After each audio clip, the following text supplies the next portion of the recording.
So my opportunity with Bill Clinton came because I had been involved with the Omnibus Crime Control Act that his administration had sponsored. I would find myself with another president. This was all about the president's 21st Century Commission on Reforming American Police. Years later, I had an opportunity to work with somebody who you may recognize. As I look back over the arcs of my career, starting out in Jersey City on a footbeat on Martin Luther King Drive, and then years later, talking to presidents and vice presidents about police reform issues, I look back and trace, believe it or not, so much of that to the communication skills and confidence I developed at CBA. So one of my earliest memories of Ed was during our freshman year when I really didn't know him all that well. And during that freshman year, there was a bus, and there were a couple seniors on that bus who thought it was a good idea to haze some of the freshmen.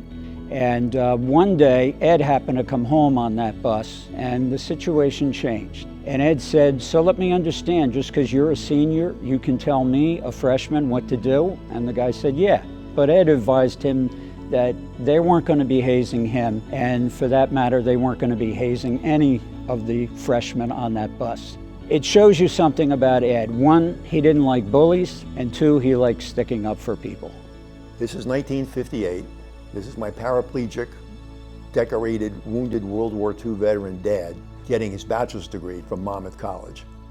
And they put it on the front page, but 2 years later, he'd be dead. Trying to pull my life together after losing somebody who was so important to me was really tough. And I came to this school having tested very well, but doing very poorly in school, a major underachiever.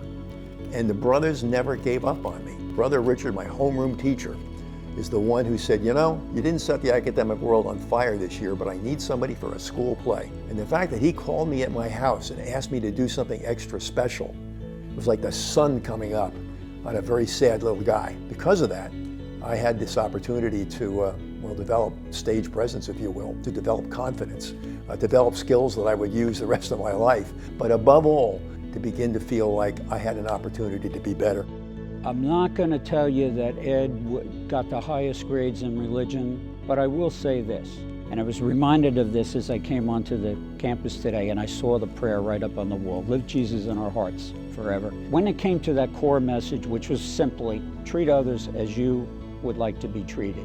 And the second core message from the Gospel of Matthew, which was that we will all be judged by how we treated the least of our brethren. Ed got that, and he took that core message into every big city where he was chief, and when he got done doing his job, you could say that he had bettered the lives of all the people in the towns where he was chief, including the least of our brethren.